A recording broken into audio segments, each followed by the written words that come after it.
बिस्मिल्लाहिर्रहमानिर्रहीम।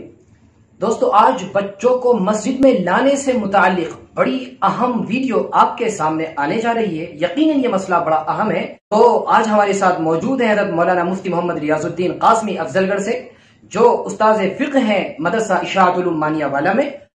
तो मुफ्ती साहब, बड़ा ये मसला भाइयों ने भी कई बार मुझसे सवाल किया है और ये मसला बार बार देखने में आता है कि मस्जिद में बच्चों को लाने पर बड़ा वावेला किया जाता है और बड़ा शोरगुल किया जाता है। कई बार झगड़े लड़ाइयां हो जाती है कि मस्जिद में बच्चे क्यों लेके आते हैं, मस्जिद में बच्चों को नहीं लाना चाहिए।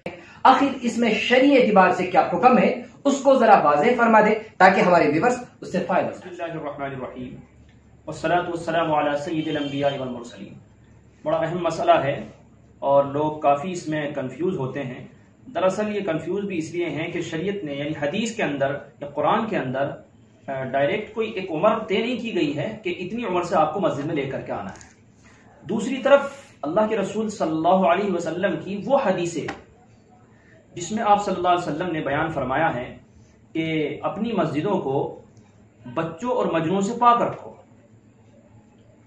गालिबन इस तरह के अल्फाज है, जन्निबू मसाजिदकुम मिन सिब्यानिकुम औ मज्जानीकुम, इस तरह के अल्फाज हैं कुछ कि अपने मजनू से और बच्चों से मस्जिदों को पाक रखो, यानी मस्जिद में बच्चों को न लाओ। तो बस इस हदीस को रख करके बहुत सारे लोगों ने ये बात आगे बढ़ानी शुरू कर दी कि बच्चों को मस्जिद में नहीं लाना चाहिए, बच्चे शोर शराब करते हैं। जबकि इस हदीस का ये मतलब नहीं है कि बच्चों को मस्जिद में न लाओ। तो अब बच्चे की उम्र कब तक बच्चा रहता है, वो तो जब तक नाबालिग तब तक बच्चा ही है शरीयत के अंदर। तो इस हिसाब से तो 15 साल के बच्चे आने चाहिए मस्जिद के अंदर। दरअसल शरीयत का जो मकसद है वो है कि ऐसे बच्चों को मस्जिद में न लाया जाए कि जो मस्जिद को नापाक कर सकते हों। यही वजह है। आप अगला जुमला देखिए कि मजनू को भी, क्यों? क्योंकि मजनू को भी शुऊर नहीं होता है, वो भी मस्जिदों को नापाक कर सकते हैं, इसलिए बच्चों के साथ मजनू को भी जोड़ा, जो पागल होते हैं उनको भी जोड़ा। तो दरअसल इस हदीस के अंदर जो बताना मकसद है वो ये है कि आप ऐसे बच्चों को न लाएं जो मस्जिद की पाकी का ख्याल न कर सकते हैं। अब आमतौर से देख लिया जाए कि इसमें 5-6 साल का बच्चा ऐसा हो जाता है कि जो मस्जिद को नापाक नहीं करता, घरों पे भी नापाकी नहीं करते हैं। इतने बड़े बच्चे 5 और 6 साल के बच्चे को काफी शऊर आ जाता है। दूसरी तरफ अल्लाह के रसूल सल्लल्लाहु अलैहि वसल्लम ने हुक्म फरमाया, अबू दाऊद की रिवायत है कि तुम अपने बच्चे को नमाज का हुक्म करो जब वो 7 साल का हो जाए। और नमाज पढ़ने की जगह कौन सी है? मस्जिद है। लिहाजा जब 7 साल का बच्चा हो जाए तो उसको मस्जिद में ला सकते हैं। और हुजूर ने आगे बयान फरमाया कि जब 10 साल का हो जाए तो इनकी पिटाई करो अगर नमाज ना पढ़े तो। और ये उम्र ऐसी होती है कि इस ही उम्र में जहन बनता और बिगड़ता है। लिहाजा जो लोग मस्जिद के अंदर इतने बाशऊर बच्चों को जो 7 साल के हो गए हों लाने को मना करते हैं तो शरई एतबार से गलत करते हैं। ऐसे बच्चे मस्जिद में आने चाहिए और मस्जिदों में उनको नमाज पढ़वानी चाहिए। जो लोग बच्चों को भगाते हैं और उन्हें निकालते हैं, ये शरअन बिल्कुल गलत है।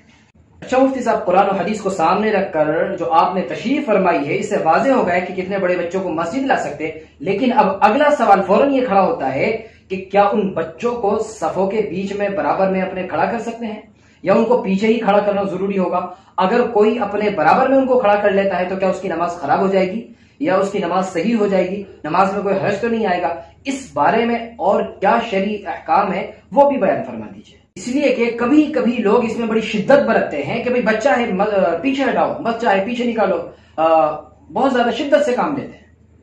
देखिए, मैंने जैसा बताया कि तकरीबन 7 साल का जब बच्चा हो जाए, 6.5-7 साल का, तो उसे मस्जिद में लाना चाहिए ताकि उसे मालूम हो जब उसकी उम्र बढ़ रही है कि हमारा असल घर ये है, हमारा इबादत खाना ये है।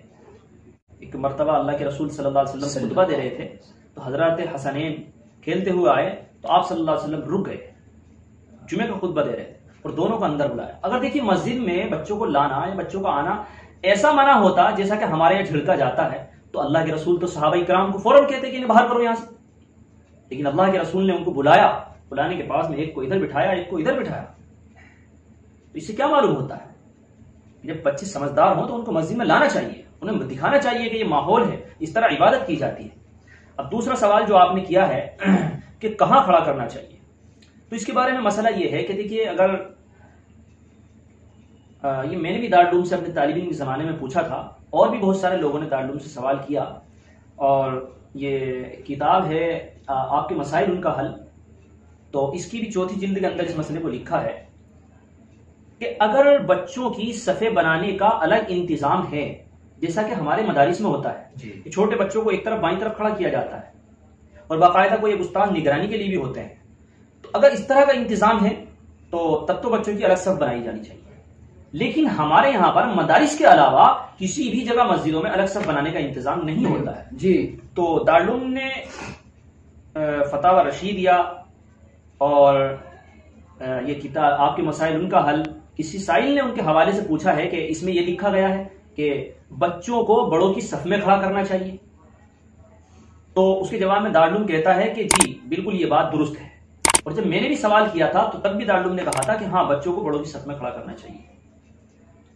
اور اس سے یہ ہوتا ہے کہ بچوں کو اگر آپ پیچھے کھڑا کرتے ہیں تو وہ دنگا کرتے ہیں، لیکن اگر آپ اپنے بچوں کو اپنے برابر میں لے کر کے کھڑے ہو جائیں تو اس سے بچہ صحیح سے نماز پڑھتا ہے۔ جن لوگوں کا یہ گمان ہے کہ بچے برابر میں کھڑے ہو گئے اور باقاعدہ دور سے آواز لگا کر وہ کہتے ہیں بچوں کو صفوں سے نکالو، باہر کرو، یہ گھٹیا حرکت ہے۔ ایسے لوگ جہالہ میں اپنا شمار کرا لیں، ان کو شریعت کا کوئی علم نہیں ہے، جو اس طرح بچوں کو نکالتے ہیں انہیں صحیح مسئلے کا علم نہیں ہے۔ صحیح مسئلہ یہ ہے کہ بچوں کو بڑوں کی صف میں کھڑا کرنا چاہیے۔ حضرت مفتی تقی عثمانی صاحب ایک کتاب ہے، مجھے اس کا نام ذہن میں نہیں آ رہا ہے، اس کے اندر حضرت مفتی تقی عثمانی صاحب نے لکھا ہے کہ موجودہ دور کے اندر، مجھے حوالہ یاد آ جائے گا تو آپ ڈسکرپشن میں ڈال دیجیے گا، تو حضرت مفتی صاحب فرماتے ہیں کہ آج کے دور میں مفتہ بھی قول یہ ہے کہ بچوں کو بڑوں کی صف میں کھڑا کرنا چاہیے۔ اچھا، اور سن 2007 کا شمارہ ماہنامہ دارالعلوم یہ شعبان اور رمضان کا ہے، سن 1428 ہجری کا، تو اس کے اندر یہ باقاعدہ پورا مضمون لکھا ہوا ہے کئی صفوں کا، جس میں دلائل سے ثابت کیا ہے، اور حضرت مفتی تقی صاحب کا یہ حوالہ بھی اس میں دیا گیا ہے جو میں نے آپ کو بتایا، تو اور بھی بہت ساری روایات سے ثابت کیا گیا ہے۔ مطلب خلاصہ اور نچوڑ شریعت کا یہ لکھا ہے کہ بچوں کو بڑوں کی صف میں کھڑا کرنا چاہیے۔ جب وہ بڑوں کی صف میں کھڑے ہوں گے، بڑوں کو نماز پڑھتے ہوئے دیکھیں گے تو اس سے ان کے اندر بھی شعور بیدار ہوگا، بچوں کی وجہ سے اللہ نمازیں قبول کر لے گا۔ جو لوگ یہ سمجھتے ہیں کہ یہ ناپاک ہیں، پلید ہیں، ان کو باہر کر دیجیے، یہ غلط ہے۔ ایک صاحب میں نے جب بیان کیا تو وہ کہنے لگے کہ بچے تو استنجا بھی نہیں کرتے ہیں۔ میں نے کہا، میں نے بھائی استنجا کرنے کی مکلف نہیں ہے، شریعت میں انہیں مکلف ہی نہیں بنایا، شریعت نے انہیں مکلف 15 سال کے بعد بنایا ہے، 15 سال کے بعد ان کو پاک ہو کر کے آنا ہے، اور جب ماں باپ لے کر کے آئیں گے تو وہ ان کو ناپاک پیشاب کرا کے ناپاک کپڑے پہنا کے نہیں لے کے آتے ہیں، ان کو پاک کرا کے لے کر کے آئیں گے، نظام بنانے سے بنتا ہے۔ لہٰذا یہ ماحول جو ہمارے یہاں پر خراب کیا گیا ہے یہ شریعت کا مسئلہ نہیں ہے، تمام علماء اس بات کو جانتے ہیں، تمام فتاوی میں لکھا ہوا ہے، یہ لوگوں کی اپنی بنائی ہوئی جہالت کی بات ہے۔ لہٰذا آپ نے آج یہ اچھا ٹاپک چھیڑا تاکہ عوام میں یہ بات عام ہو کہ بچوں کو لانا ہے، بڑوں کی صف میں کھڑا کرنا ہے، اور جو لوگ اس طرح کی حرکت کرتے ہیں اور بھگاتے ہیں ان کو پیار سے سمجھانا ہے، علماء سے بات کرانی ہے، اور ائمہ کو بھی چاہیے کہ وہ ان ٹاپک پر بیان کریں اور دلائل دیں کہ یہ بات غلط ہے، اور بچوں کو لا کر کے بڑوں کی صف میں ایک ایک دو بیچ میں لا کر کے کھڑا کرنا چاہیے۔ تو اللہ کی ذات سے امید یہ ہے کہ آنے والی نسلیں نمازی ہوں گی۔ تو ناظرین، بڑی تفصیل کے ساتھ، دلائل کے ساتھ مفتی صاحب نے دونوں مسئلے واضح کر دیے ہیں۔ امید کرتا ہوں انشاءاللہ آپ کو بہت تشفی ہو گئی ہوگی۔ اگر پھر بھی کوئی ڈاؤٹ رہ جاتا ہے تو آپ کمنٹ باکس میں لکھ کر کے معلوم کر سکتے ہیں، اور ویڈیو کو دوسروں تک پہنچا دیں، ہر مسلمان تک پہنچا دیں، تاکہ اہم مسائل ہر مسلمان کو معلوم ہو جائے۔ جزاک اللہ۔